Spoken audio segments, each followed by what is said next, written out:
Welcome once again to the Cow Report, and of course, I'm your host, Chuck Lee, and this is coming to you live from the beautiful downtown LA Phillips Memorial Library and Taco Stand, and with me, as usual, is my rusty, trusty sidekick, Fred, the truth with a 10-gallon hat, Stafford. Howdy, folks, howdy. Welcome to the program, Fred. Yes.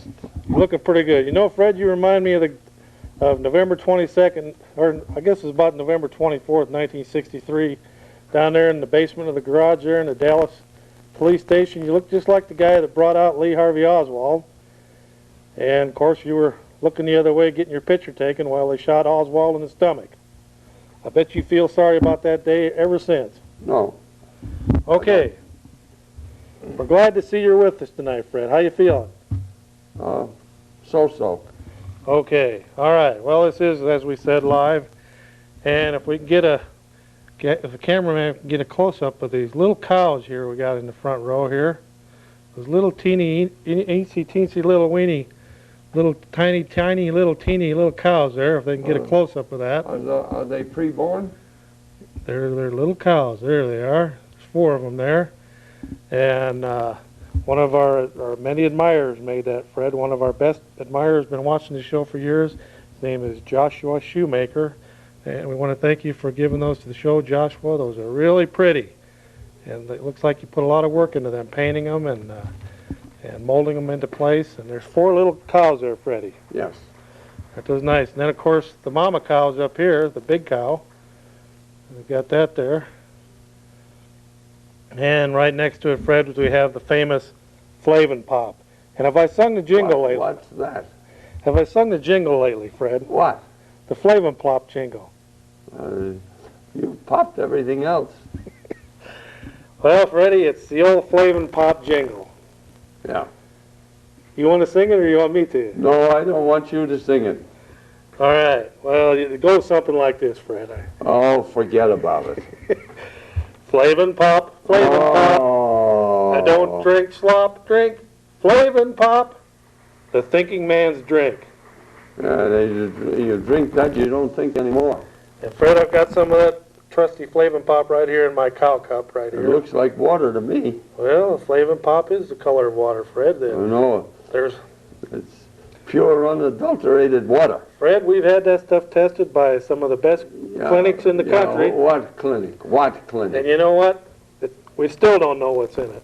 Yeah, I know. They couldn't find anything in it. Okay, well, Fred, tonight, of course, as usual, boy, oh boy, we got a lot to talk about.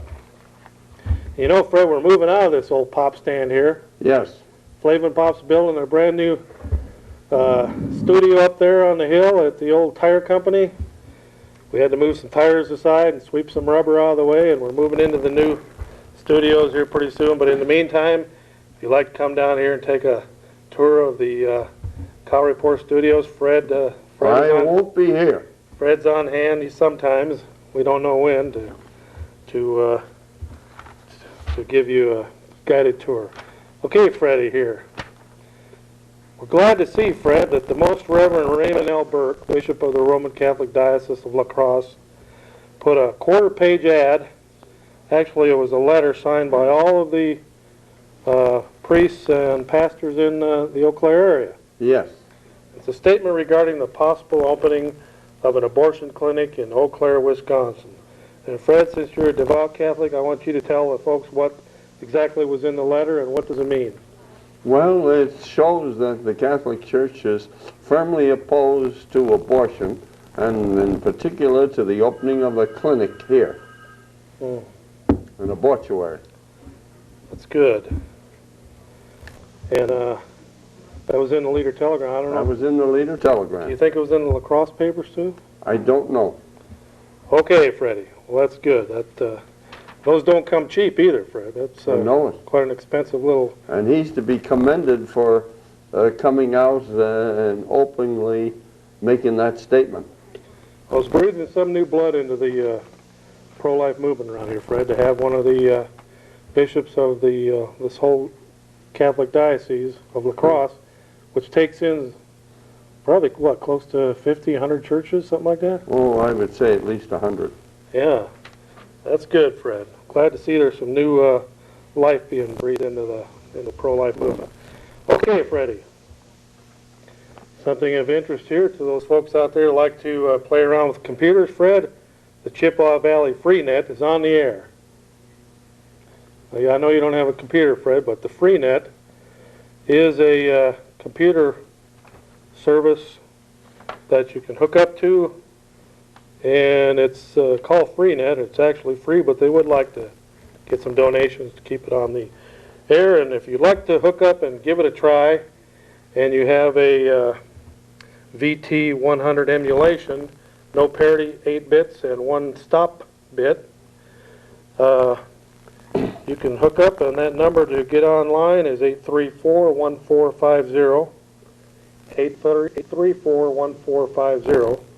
And once you get on, all you have to do is type the word guest in small letters, and you can kind of check it out down there, see what you think about it. I'm sure they're adding on things all the time, Fred, but I know I was looking at it the other night. They've got a list of all the churches in Eau Claire on there, and they have a community calendar of what's going on in the area, and they have synopsis of what happened at council meetings and the Eau Claire Council and the county board, and there's a list of all the assembly people and state senators down in Madison that have email addresses so that you can write to them, and also the congressional members that have email addresses. So it's just getting off the ground, and thanks to a large $49,700 grant from Ameritech, Fred, to help it get up and going. Of course, that is used through your computers and the phone lines, so that's quite a nice thing, Fred. And that number again is in the Eau Claire area is 834-1450, Chippewa Falls 726-2791, and for our friends over in Elk Mound, 879-5826. And you want to use the VT100 emulation and the N81 for your bits, no parity. And that'll get you right on board there, Fred. Yes. Okay, Freddie, what do you got there for the folks tonight? Well, there's a few things we could talk about. First, I would like to talk about the National Day of Prayer, which was held this year at the Eau Claire County Courthouse, Say now, 12:20 to 12:40. before we go any farther now, you're not armed, are you? I got 2 arms, yes. Okay, go ahead. I just wanted to make sure you look. And anyway, we had about 75 to 100 people there.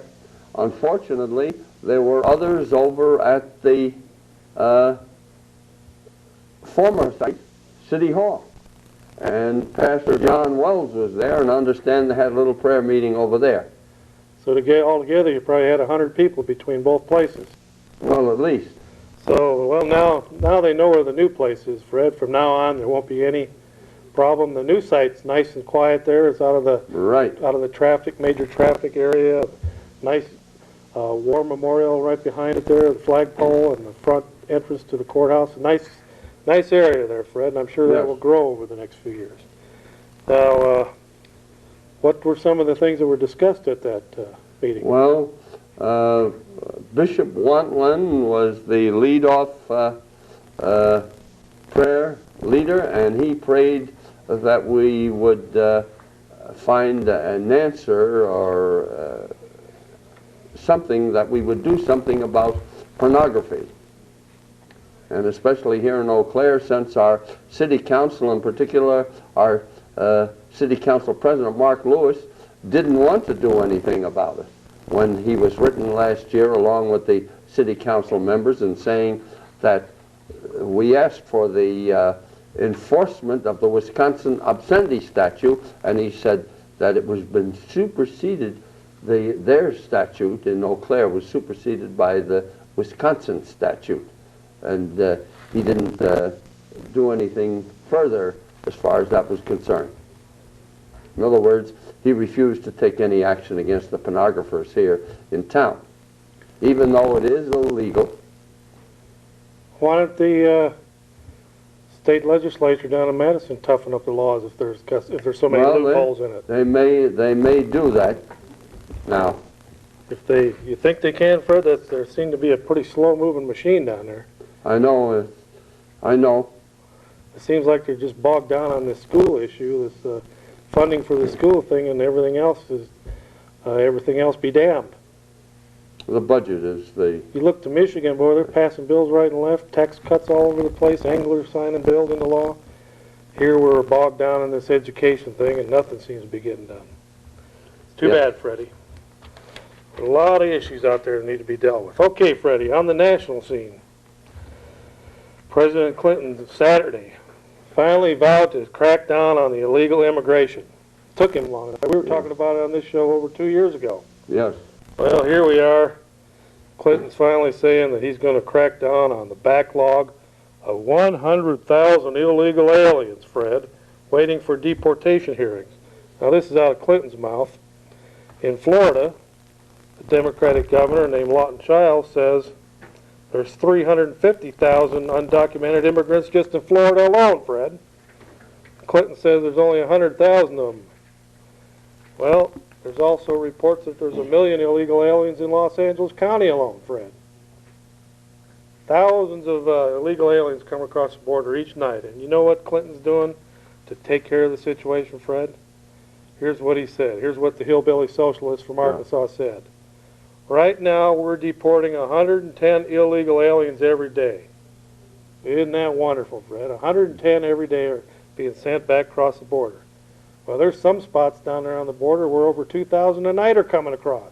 Yes. At this rate, it'll take him 2,000 years to get it under control. Mm-hmm. He never will. If you subtract, let's just give it a benefit of the doubt, 2,000 a night are coming across, Fred, and they're sending 100 back. That means 1,900 are slipping through and getting into the interior. And he was bragging that they're deporting almost 40,000 a year. Well, there's over 1 million a year coming in. So they're totally lacking in getting this thing under control, Fred. 50 more border guards ain't going to do it. That is an international border. We need American troops down there. We're at war. We're being invaded. There's over 600,000 illegal aliens on SSI, Fred. Yes. So somebody like you goes to the doctor or the hospital and can't afford to even pay your bill, and they're giving 600,000 illegal aliens an average of $500 a month once they get inside the border, and you can hardly make ends meet to go to the doctor's office. We got to take care of America first, Fred. We're not going to do it by deporting 100 aliens a day. Yes. Now, if they get that up to about 2,000 a day, maybe they can get that taken care of on the border down there, and then round up the 2 or 3 million that are scattered out all over the country. And if there's 1 million in Los Angeles alone, just imagine what there is in the rest of the country. Yes. Well, I'm glad you agree with me, Fred. Sometimes you don't agree, but on this issue, you and Pat Buchanan and I all agree. And, you know, we prayed, incidentally, for the MIAs and POWs on Thursday, May 4th, at the courthouse. And Father Schultz of St. James, who was the dean, the Catholic dean of the area, he prayed in relation to abortion, prayed for their country and so forth, prayed for our elected officials. And Pastor Paul Bennett of Pentecostal Assembly prayed for revival, a moral and religious revival. And I can't remember what Pastor Mark Schultz, I guess he prayed for all elected officials too. Huh. Okay, Fred. Well, you know, on this program, Fred, we try to Yeah, and he got some telephone we calls. try to stump you from time to time, Fred, and see if you can answer these questions about what happened this day in history. And usually you do pretty good, Fred. Once in a while, I think you play kind of like what is that? You play possum, but you usually come through and answer the question on time. So this one here should be easy, Fred. 1541's the date, May 8th. It wasn't that long ago. You should remember this like it was yesterday. The area was the Mississippi River. First time it was reached. Who first reached the Mississippi River? 1541, May 8th. DeSoto? That's right. I didn't even know that one, Fred. And you know, after that, they even named a car after him. Yeah. I used to own one. Push button DeSoto, nice car. Remember those in the 50s? Yes. Yep, that was my first nice looking car. Okay, Freddie, we're glad that you're on top of it there, because a lot of people wouldn't have got that one. Yes. Of course, you know the Mississippi was always there, Fred. He didn't discover it. The Indians knew it was there way before that. Right. Okay, Freddie. You say we got a phone call waiting? We got two of them. All right. Okay, go ahead, caller. You're on the air. Yes, I was wondering what you think about pornography. Okay, well, Fred is the house expert on pornography, so we'll let Freddie Stafford answer that question. Thank you very much for calling in. Okay, Fred, what do you think about pornography? Well, pornography promotes sin. And it promotes adultery, fornication, homosexuality, bestiality, everything else that you can think of. Abortion, even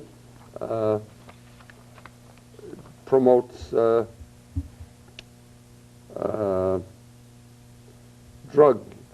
taking of drugs. You know, Fred, they also have those films where they actually kill people in them. So it Yes, promotes snuff murder. films. You know, there's been cases in this country where young ladies have actually been kidnapped right off the streets, put into a snuff film and murdered, and then their bodies dumped.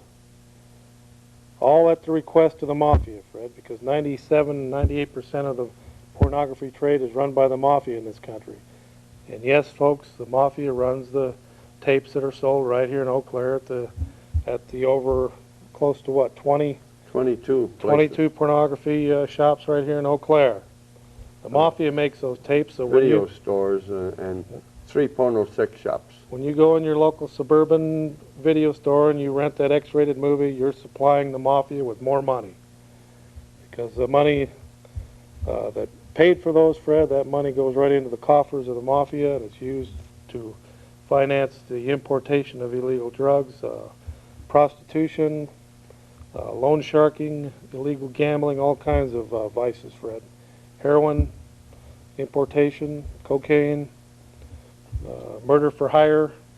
So the next time you rent one of those X-rated videos down there on Water Street or anywhere else around town in one of the more than 20 video shops that rent those, just remember that you're helping finance your local mafia. And someday it's going to come to bite you right in the rear end when it affects your family. Now, Ted Bundy gave a nice little synopsis of how pornography affected him, Fred. Yeah. And of course, he was right up to the last minute there denied he had anything to do with all the, no one knows for sure, but maybe as many as 20, 30 murders of young ladies. But he said that he got his kicks watching the X-rated stuff until finally it no longer satisfied him, and he went out and acted out what he'd seen on some of the more gory and the more bloody X-rated stuff. He actually started acting out his fantasies in person, in reality. I had a lady whom I spoke with, I guess that would be last year, and where her stepmother and her father were invaded by someone who was addicted to pornography, and he was tied up, and he was in his 70s, and his wife was raped, and as a result, she couldn't live in that house any longer, and he, indirectly as a result, he had a stroke and wound up in the Claremont nursing home where he recently died. Now, this is a fairly young man that raped her, wasn't he? She was in her 70s? Yeah, he was around 20. Yep. Just got out of jail a week or so before. Okay, Fred, so much for rehabilitation in the, Well, there's no rehabilitation. They don't rehabilitate them there. In our jail here, they allow the reading of pornography. You can't read it in the Chippewa jail. You can't read it in the La Crosse jail. you mean our county board allows pornography in the Eau Claire County Jail? Yeah. No, they don't do it, but the sheriff does. Well, the sheriff answers to the county board. He should. Okay, Freddie. I know they're there for a while. They were stacking them up on the floors in there. They're getting so crowded down there. Remember we had the call from the guy that was in the county jail. Yeah. Okay, go ahead, caller. You're on the air. Hi, Chuck. Hello. Yeah, what's that thing on your head? Who, on Fred's? No, yours. Oh, this is the bottom, the top half of an ostrich egg shell. Oh, did you kill it? Well, you know, Fred goes to Texas quite a bit, and he was down there, and he brought it back for me. He visits Dallas. He's been visiting Dallas ever since the 60s. No. So he went down to an ostrich farm down there in Texas and brought it back with him. Are ostrich good eating? Yeah. And the eggs, they make a tremendously large omelet. Whoa, I'll have to try that sometime. And Yeah. see, the shell is pretty hard. You can even paint things. Now, on mine it says NWO with a slash through it, means no to the New World Order. Boy, Chuck, I bet you could eat, 3 of those, huh? Yep. Okay, well, thank you. Okay, Freddie. Yes. Now we got we got that immigration thing taken care of, and of course, Clinton is just not only is a hillbilly socialist from Arkansas, Fred, but he's such a jerk that he says we're going to really go after the aliens now. We're going to pick this thing up, and we're going to start deporting more than 110. We might get up to 200 today. I thought he said something else. I thought he said we were going to go after those talk show hosts. Well, he's been spouting off about that too, Fred. Of course, you know, finishing up on this illegal immigrants thing. So what's he do, Fred? On Wednesday of last week, he lets 21,000 Cubans into the country. Yeah. And then on Saturday he says, we got to crack down on those illegal immigrants coming in. Yeah. And he just dumps 21,000 of them in Miami. You think they like it? Well, I'll tell you, Florida doesn't like it. They're passing a bill called FLA 187, and they're going to cut down. They said we've got over 350,000 undocumented immigrants in Florida now, and it's costing Florida $1 billion a year, Fred, to take care of the illegal immigrants. So what's Clinton do to help solve the problem? He dumps 21,000 more of them down there. Right. And then he gets on the air on Saturday and says, we got to crack down on illegal immigration. The guy talks out of both sides of his mouth, Fred. He's a habitual liar. So that's all I got to say about that. It's just terrible, Fred. Yes. But he would like to get you off the air too, Fred. Yeah. Because you're too vocal against him. And, you know, since we're going to get into that, Fred, isn't it ironic how the hillbilly socialist from Arkansas back in the 60s was an anti-war protester, hung around with people that blew up buildings and killed people. His buddies are the ones that blew up the building down in Madison. They blew themselves up in New York and killed themselves and other people. Yeah. They robbed banks, killed guards, and then Clinton's got the nerve to tell people that we can't dissent against the government because it's un-American. Well, what was the hillbilly socialist doing back in the 60s when he was running around over in Europe and going and visiting his buddies in Moscow? He was ducking the draft. And dodging the draft. So now that he's in power, Fred, he doesn't want any dissent. He wants everyone to believe the way he believes. Well, Fred, before we take another call, what do you got there? You got something on Bob Dole? I see where, and I'm reading from the Wanderer, which is a Catholic lay paper from St. Paul, and the Village Voice praises Bob Dole. And you may know that the Village Voice is a New York newspaper. It's anti-life, pro-death choice. It also is pro-homosexual. And it goes on to say that Bob Dole, in his first campaign for Congress, had a parade in which a Frankensteinian monster was carried in a coffin. The words were, "You have nothing to fear," from Bob Dole, which is rather interesting. And he flubs lines that he doesn't believe, according to them. It's an endorsement of the Dole candidacy. Well, Dole's been wishy-washy ever since the 70s, Fred. He's never, other than being a war hero, Fred, he's not really done much in the Senate. He's kind of, I look at him as kind of a George Bush clone. I know they fought each other for the nomination once, and Bush won, but Dole's just not the one, Fred. Now, Pat Buchanan, there's a man there. He knows what he's talking about. Right. But Dole's been wishy-washy, and he continues to be wishy-washy. Well, they got a good choice this time of candidates, and and I noticed that Senator Lugar from Indiana, Richard Lugar, another pro-life candidate, has entered the race. So we got at least 3 strong pro-life: Bob Dornan, Richard Lugar, and Pat Buchanan. Well, you also got this fella, black man. Alan Keyes. Alan Keyes. Now, Phil Graham's still hemming and hawing about what he'd do about abortion. He's another wishy-washy, fly-by-night senator from Texas. He came out just recently on a strongly pro-life. Yeah, but where was he in the appearance. Senate all these years, Fred? The same with Dole. All of a sudden now they got all these big plans. Where were they in the Senate all these years on those issues? You know, they got the majority now. How come they haven't reversed Roe versus Wade? How come they haven't introduced a new bill and pushed it through? Well, that's something we should do, and we should see that no more money, no more of our tax money goes to Planned Parenthood. That's right. I know there's some legislators in this state that are running for cover on that issue, but Planned Parenthood here in Wisconsin gets over $1 million. Now, why don't they give an equal amount to the pro-life group so that they can set up group homes for pregnant unwed mothers? Well, we already have a few of those. Well, if they would give an equal amount of over $1 million, they could have more. Right.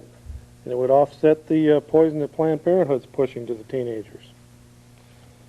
Okay, Freddie. Well, we better take a call here, Fred, because things are calming down a little bit. Go ahead, caller. You're on the air. Hello, is that me? Yeah. Yeah, I have 2 things to say. First of all, I'd like to say to your technical crew that I'm really impressed with the wipes that they're using tonight, the square wipes and the circle wipes on your video. Oh, thank you. That's all that new technology that we've got down here at Public Access. We've invested thousands of pennies in it. I believe it, because it really looks professional. Thank you. That's Roy Rogers Hoff in the studio there. I have a question. He's a direct grandson of Hopalong Cassidy. Fred? Yes? I've seen a lot of religious paintings and things, you know, involving angels, and there's been a lot of full frontal nudity on those. Do you consider that pornography? No. And why not? It's not. Define pornography, Fred. How about bestiality? How about sodomy? How about things like that? How about pornography? Why don't you just define that? Okay, Freddie, define pornography for the young man there who's been living in a shell all his life. Well, pornography features, what shall we call it, the sex organs particularly, and in a seductive way. Pornography is also something that's not protected by the First Amendment, right? Right. And the United States Senate has went through that once before, and they've agreed, and the Democrats and the Republicans agreed, and the President signed it in law. Pornography is pornography. It's something that's not protected by the First Amendment, contrary to Janet Butch Reno, who's tried to gut all the pornography laws in this country on several occasions, Fred, just like she did in Florida when she was an attorney down there. Yes. She tried to gut the pornography laws down there. But hopefully we'll have enough backbone by Newt, the New World Order Gingrich, and Dole and them to tighten up on the pornography laws, Fred. Yes. We don't need to loosen them up anymore just so that Janet Reno can feel normal. That's going to be pretty hard. All right, Freddie. You know, you did so good on that first question, Fred. We better find one here that's a little bit tougher before we take another call. Because you're doing real good tonight. All right, Freddie. The year is 1884. This is the year that the 33rd President of the United States is born on a farm, May 8th, near Lamar, Missouri. He later on grows up to say the buck stops here. That's Harry S. Truman. Harry S. Truman, the only president in the history, the only leader in the history of the world who pushed the button or called for the button to be dropped and pushed the button, and they dropped the atomic bomb on Japan on 2 separate occasions. And I bet he was sweating bullets that day, Fred. That one bomb wiped out 100,000 people that they know of, just like that. Probably a lot more, if anyone's ever seen the photographs. And it ushered us into the nuclear age and the Cold War and the whole mess. Okay, Freddie, we better take another call here while you're resting. Go ahead, caller, you're on the air. Hey, Chuck and Fred, how's it going? All right. Oh, I was just curious. I'm new to the area, and this is, what, a public access channel, huh? Yes, we're watched by thousands. Oh, really? You guys wear makeup? Fred looks like he's going to explode. Got a little what? Looks like he's going to explode. His face is all red. Well, I'll tell you, we got 1, 2, 3, 4, 5, 6, 7. We got about 8 very hot lights on us. Okay. And when you leave here, it's just like you've been in the Florida sun for about an hour. You got a nice tan, and it takes a few days to get rid of it. So we have a tan down here year-round. No, I have a red face year-round. Actually, I was curious what the status of the lowering of the drinking age was in Wisconsin. What, the status of it? Yeah. Well, hopefully it's dead now after they had the riots over there in Oshkosh from all the underage drinkers. You didn't support that? Nope, we got enough death and destruction on the highways now. We don't need to be dumping a bunch of 19 and 20-year-olds out there on a Friday or Saturday night drunk on their rear ends and hopping in their jalopies and showing their girlfriend how fast they can drive. Yeah, but wouldn't it be better to do it legally in a bar than do it illegally because kids are still going to do it? Well, you know, heroin's illegal too. Why don't we legalize that and have shooting galleries down on Water Street right next to the Old Home Tavern? Yeah, but you used to do drugs. That's right. That didn't mean it was good for me to do it, and it was illegal. Well, a lot of things are illegal, but you still can do them. I know. You could kill people too, and you can end up like Ted Bundy. But we try not to do those things. But yeah, but you can't blame what he did on pornography. I mean, that's just somebody screwed up in the head. we can blame it on the drinking age. Fred, you know it? It's pornography too, because pornography was caused him to go over the brink. Let me tell you what's going on. It was just exposed today in the media. The Tavern League of Wisconsin has been dumping money in the pockets of these legislators down in Madison, and particularly on the committee that voted to lower the drinking age to 19. And one of them was that guy Musser, the Republican from Black River. He took over $300. But you look through the campaign donation records of some of your well-known assembly people and senators from this area and from other areas, and you will see Tavern League, and there's another political action committee that Tavern League pumps money through to try and buy favors. Well, they're trying to buy the favor of lowering the drinking age, Fred, because the bottom line is money. It's not who it's going to help and who it's going to hurt. The bottom line is they want more money in their pocket, Fred. And I guarantee you, if you lower the drinking age to 19, there's going to be a bang-up business down there at the auto body shops, at the funeral homes, at the flower shops, at the treatment centers, at the jails, and at the cemeteries. Right. That's just a few of the people that are going to make money by lowering the drinking age to 19 in this state. And I don't care how many Dave Ziens or Rob Krybeck say how great it is to lower the drinking age. That doesn't mean it's right. And there's more to life than worrying about the bottom line of Miller Brewing and Leinenkugel's and Budweiser.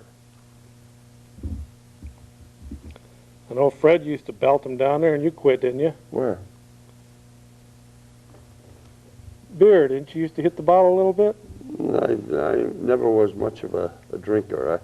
I could drink 3 bottles of beer in a night, and that was it.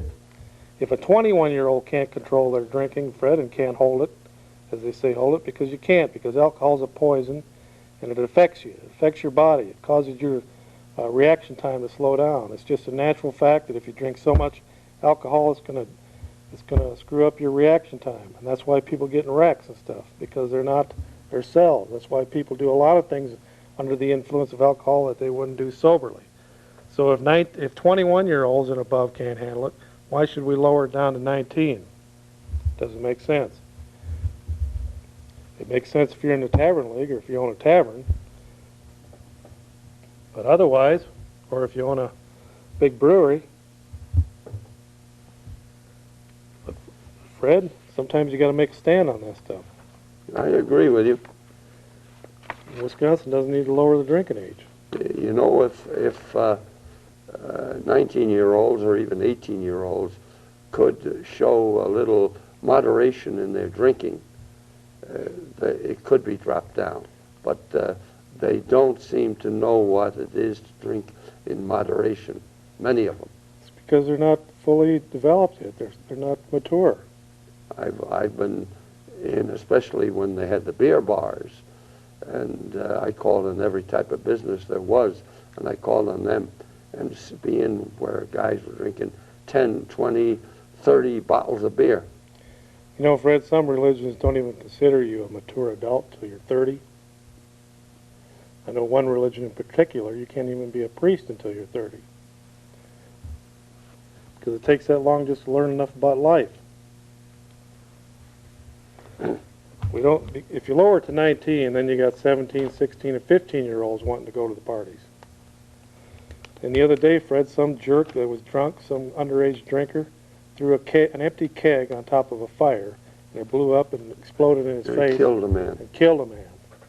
And he was something like, what, 30, 40 feet away, and it still killed him. Because somebody threw an empty keg of beer on top of a bonfire. And what about those riots in Oshkosh, Fred? Those made the national news.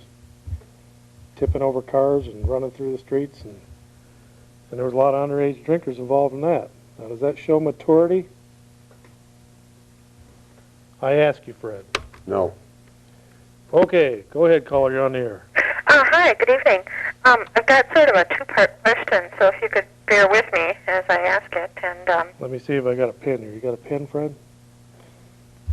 okay, well, my first question, and just to give you a little bit of background, for a number of years now, I've received my health care at Planned Parenthood, and they do a wonderful job. I get my pap smear, I get my pelvic exam, I get my breast exam.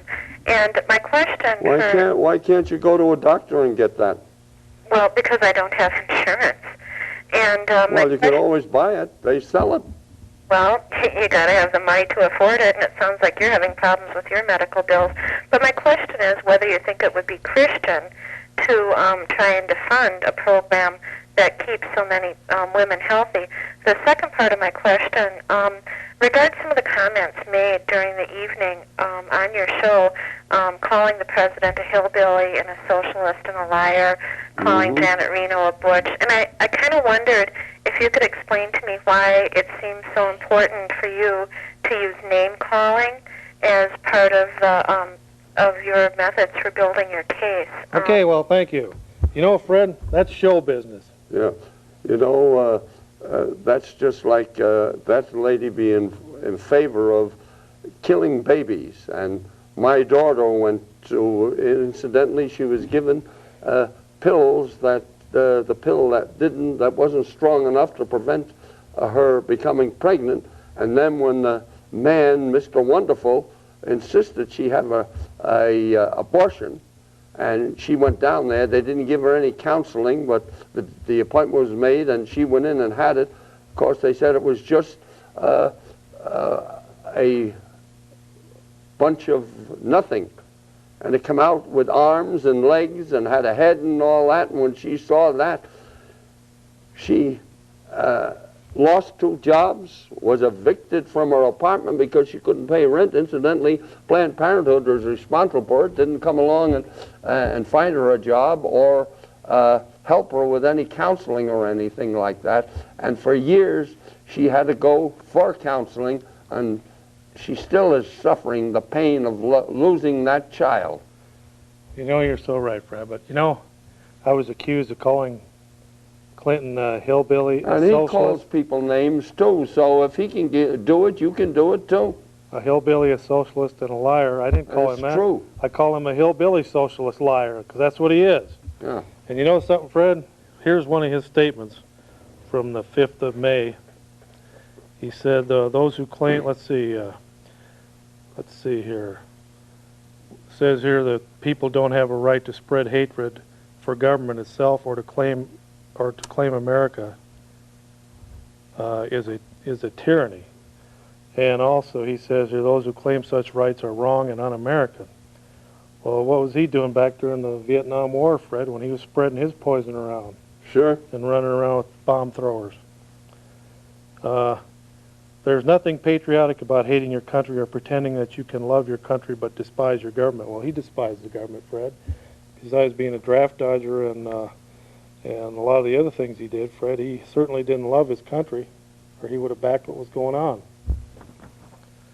So he has no room to talk, because he is not only a hillbilly, but he is a socialist. The communists were very active in opposing the Vietnam War.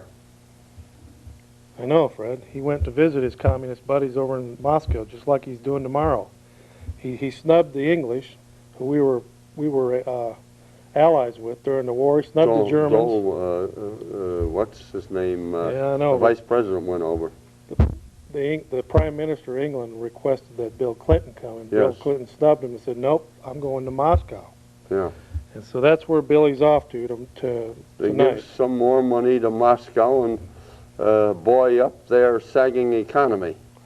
Yeah. So they can build more submarines, bombs, and all kinds of armament, Well, which they're selling to the rest of the world. Well, let's finish up this Planned Parenthood thing. Now, if Planned Parenthood has got such problems with their budgets, why do they have a $300 million war chest every time around election time that they can use to try and beat pro-life candidates with? Planned Parenthood doesn't have any more right than anyone else to get funding from the state or the federal government. As long as they can get state funding, then why doesn't Governor Thompson and Zine and Krybeck and whoever else, why don't they introduce a bill to give an equal amount of funding to pro-life groups, or cut Planned Parenthood off and don't give them a dime? They're such a wonderful organization, and they've got so much backing and so many thousands of people, then they can afford to be a non-profit and use some of that $300 million war chest that they've got sitting there waiting to help destroy the pro-life candidates.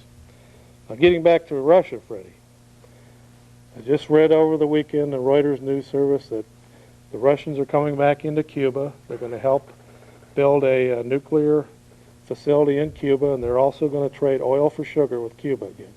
So they've re-upped their friendship with Cuba. Cuba is exporting revolutions into South and Central America. They're back on the warpath again.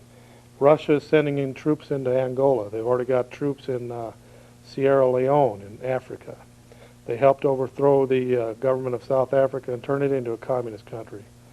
Russia is helping Iran build nuclear weapons, and they're helping North Korea build nuclear reactors.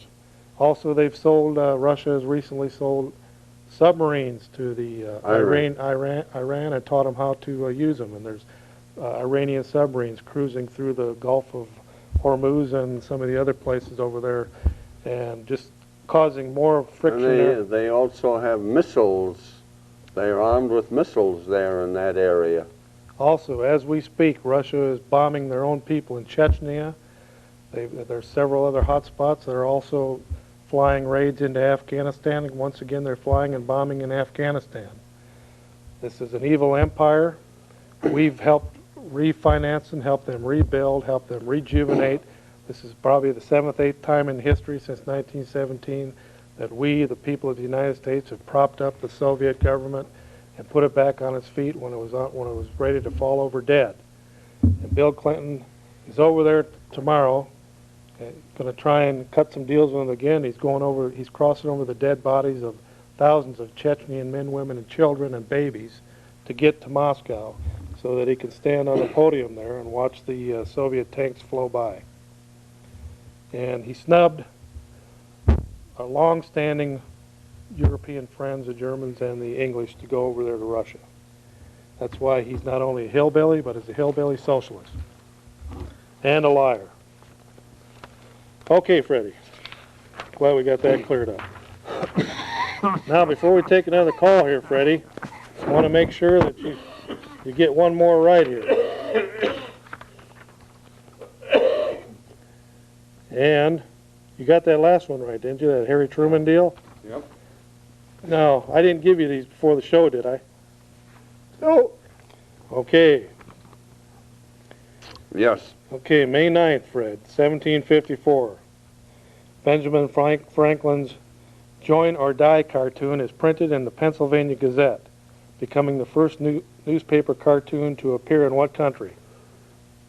USA. That's right, Fred. USA. The first cartoon was made by Benjamin Franklin.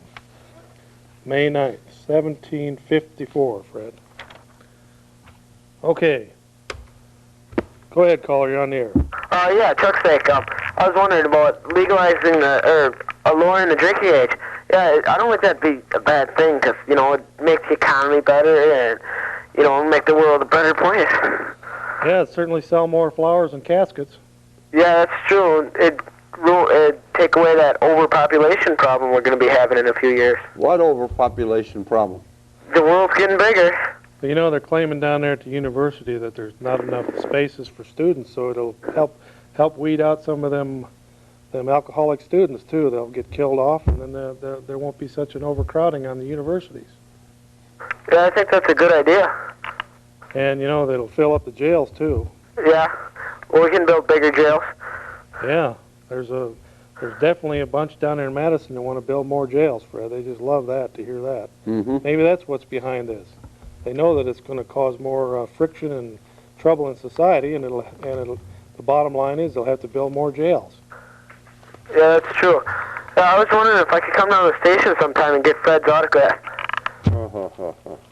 Well, Freddie could probably leave it on a piece of paper here for you, but, if you want to come down for a tour of the studios, Fred's usually here in the afternoon. No, I'm not usually here. I'm only here a couple of times a week. It's kind of like them tourist traps out there where you can come and shake hands. Like Joe Louis used to hang around. He had his own restaurant or whatever it is, and he'd sign an autograph. Well, Fred's down here at the Kyle Report studio, and he'll take you on a tour of the studio and sign an autograph for you, and maybe even give you a ride on the horse. Oh, good. When are you guys moving to the old Uniroyal place? Well, we got a large grant from the wonderful world of Flavin, and we built ourselves a brand new studio up there on the hill. Yeah. And if you drove by there, you can see we painted the building. Oh, I was wondering where I can get some of that Flavin. Well, it's at fine funeral homes everywhere. And Yeah. since they're going to lower the drinking age, I'm sure you'll be hanging around the funeral homes more often. So just Up in the bars. pick up a bottle down there. And they have used it in the past also for embalming fluid, Fred, when they ran short, when there's been a shortage in this country. Yeah. Okay, well, thanks a lot, caller. Yeah, thanks, Chuck. We appreciate your callage. Okay, Freddie, Yes. what do you got there? Oh, I got a Republican Congressman, Frank Wolf of Virginia, has asked President Bill Clinton to order the U.S. State Department to investigate reports circulating out of China that the aborted babies are being cannibalized as health food. Wolf cited newspaper reports from English language newspaper Eastern Express, published in Hong Kong, and East Week, a Chinese language magazine, which reported the increasing popularity of eating aborted babies as a way to improve health, skin tone, and alleviate asthma. Eating aborted babies? Right. What are they putting it in? That's in this country. They're eating. No, that's over in China. Huh. That's gruesome, They Fred. pay $1.25 for each from the Chinese hospitals to and give away the aborted babies to their staff to take home to cook and eat. Okay, Freddie, well, we're going to touch base here a little bit on the FBI and some of the things that have happened in the last few years.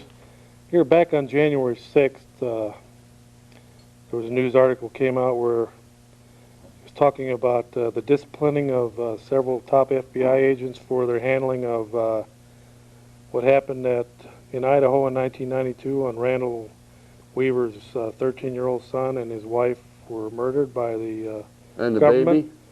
The baby fell to the ground. I think the baby survived, but the wife was holding a baby in her Yeah. arms when the Was sharpshooter shot her. The sniper, FBI sniper, shot her between the eyes, killed her, and she was holding a deadly weapon, Fred. She was holding a 18-month-old baby. Well, the man that was in charge of that operation is named Larry Potts, a longtime friend of Louis Freeh, has just been named second in command, Fred, of the whole FBI. Mm-hmm. And he was reprimanded for his handling of that there. And you know, recently, Fred, over here in the cities, we had Malcolm X's daughter got in a little trouble over there. She was going to supposedly kill Louis Farrakhan, but now we find out that the FBI has cut a deal to have her plead guilty to a lesser charge, and she would go to treatment for a drinking problem. But so she pled guilty to a lesser charge, and she got off lightly. But it was because the FBI didn't want to have to air their dirty laundry over there in a big case right now with what's going on and what happened in Waco and what happened out in Oklahoma City. Last thing the FBI and the Justice Department needs is a big stink over there in Minneapolis, especially when you're dealing with Louis Farrakhan and Malcolm X's daughter. They don't want to rile up the black community. So the lawyers for Malcolm X's daughter, the next day, the next day after she pled guilty, said that they had to make it up, that she had a drinking problem, so that the FBI could save face and conditionally drop charges that she plotted to kill Nation of Islam leader Louis Farrakhan. We had to give the government something to have them save face, so we said she had a drinking problem, Attorney William Kunstler said. Mm. That's a guy who's defended many of the communists when they were on trial, when we were prosecuting communism. Well, yeah, I think he was in There's a Chicago. National Lawyers Guild, which is a communist front organization. Well, anyway, Fred, they named this Larry Potts second in command. 1 and 2. He was also the head of what happened down in Waco. He was in command down there. But Arlen Specter, Fred, Yes. is calling for hearings in the United States Senate to get to the bottom of both what happened in Idaho and what happened in Waco, Texas. So we have to thank Arlen Specter for that. Okay, Fred, let's take a call here. Go ahead, caller, you're on the air. Oh, yeah, Chuck. Yes. Yeah, I listen to you, quite often, and I agree with just about everything you talk about. I think, on your views and issues of today, I really appreciate, what you're trying to do out there. Thank you. Yeah, but I do have one complaint, and that is, people don't take you serious when you wear them lampshades and whatever on your head. And if you notice, a lot of these potheads and that call you up, and you could just tell they're partying, and they look at you and they think you're just one of them or something. I don't think they take you serious. And you got so much good stuff to say, so why do you have to dress like that? Did Fred put you up to that? No, I'm serious, because if you ever think about your callers, half of them got fried brains, and they don't understand you. They try to make fun of you, but they look at you and they think, you're a couple leftover freaks from Woodstock or something. I know better because I know what you're saying. But if it's a gimmick, it's kind of backfiring. Well, you know, this is enemy territory here. This is not. We're not in liberated territory here. Yeah, but why do you dress like This don't the drug addicts and that dress like that? You know what I mean? Don't they act goofy with a? People call you up, and I don't think they listen to half of what you say, so they ask you some freaky questions, and then they make fun of you or something. And they only do it if you're. I don't say you have to sit there in suits on, but when you put. The other day I seen you look like you had a. I don't know what it was, a vase or something on your head, and I voted for you. I think you're great, and I know you're Christian people and everything, but there. those people out there that call you, they just sound like they're all drugged up. They swear at you, they curse at you, and Steady, Fred, steady. Okay, I got him. okay, that's all. I mean, I think you guys are great, but you get such an audience of these people on drugs, and Thank you for the call. We're trying to liberate this territory. Well, thanks. You think you're in the middle of a There we go. party with them. Thanks. Okay, thank you. Well, we are in enemy territory here, Fred, in Yeah. Eau Claire, so we try to liberate as much territory as we can, Call and too. There. this is television, and sometimes you have to have a little bit of show business. You know, Rush Limbaugh made a living out of making phony little commercials, and before he got big time, and then once he was big time, he kind of slacked off on all that stuff. But for years, he did that, but we're real here. I mean, where else can you get somebody like Fred Stafford, Fred the True Stafford? Yeah. Okay, go ahead, caller. You're on the air. We're running out of time here. Well, I'll do my best. It's a common man. Oh no, Hell yeah. Common. I hear that you have a fixation with what's her name? You talking about Sybil? I suppose you didn't see her on Jay Leno the other night. No, I did happen to catch that, yeah. Well, you know, Except for, I wish he wasn't a liberal. That's the only problem. yeah, she's another one of them ones that lost her way. Yeah, you never know. You One of never those know. refugees from the 60s. Some of them ended up being president. Others ended up being on TV and doing shows like Sybil Shepherd, which I guess ended up in the top 10. And then others end up being Rush Limbaugh's or Chuck Lee's. Okay, Freddie.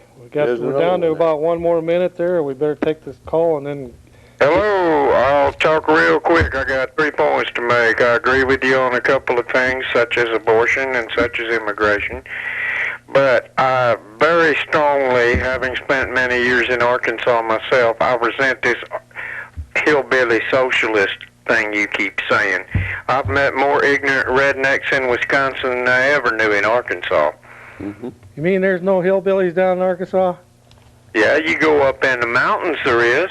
Mm-hmm. Well, that's where Clinton must have came from. Because, No, he came from Hope, Arkansas, 30 miles from where I come from. well, And yeah. that's not in the mountains. That's on the flatlands down close to Louisiana and only 30 miles from Texas. Well, it's just my opinion. Well, okay, you got a right to your opinion, and I got a right to resent your opinion. Okay, well, we... I don't like people calling Arkansas hillbillies because you look around you in Eau Claire, and you're going to find some more ignorant rednecks here. You go to Arkansas sometime, you'll find some very intelligent people there. I know, and you know, things have gotten a lot better in Arkansas since Clinton left. Okay, Freddie, well, I guess we got to wind up things here, and the old clock on the wall says it's that time again, and this has been the Call Report, and we're going to go out with this call here. Go ahead, caller, you're on the air. You got 5 seconds. Well, I'll do my best. I'm back again. Okay, thank you. Well, that was the common man trying to squeeze in. Well, thank you very much, and of course, Roy Rogers Hoff and Cliff in the other room, and Fred Stafford, and I've been your host, Chuck Lee, and we want to thank you for tuning in, and we'll see you again right here next week, the 15th, on the Call Report at 2 p.m. Adios, amigos. Oh, boy. Hello. Yeah.